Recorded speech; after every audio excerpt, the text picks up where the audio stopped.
السلام علیکم ورحمۃ اللہ وبرکاتہ۔ پاکستان کے شہر میاں والی سے خاور سعید صاحب کا یہ سوال ہے کہ ایک شخص نے اپنی کچھ زمین جنازگاہ اور قبرستان کے لیے وقف کی اور کچھ دنوں کے بعد اس میں سے کچھ حصہ فروخت کر دیا، بیچ دیا، تو اس کا ایسا کرنا درست ہے یا نہیں؟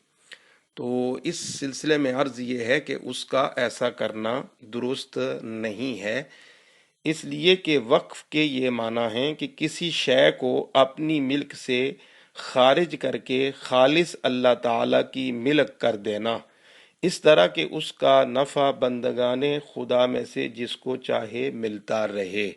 تو جب اس نے ایک زمین کو وقف کیا تو اب اس کی ملک سے خارج ہو گئی، وہ اللہ کی ملک میں چلی گئی، تو اب اس کو کسی دوسرے کی ملک کے اندر تصرف کرنے کا شریعت نے اختیار نہیں دیا ہے۔ تو اب وہ زمین اس کی نہیں ہے، لہٰذا وہ اس کو فروخت کرنے کا مجاز نہیں ہے، وہ فروخت نہیں کر سکتا۔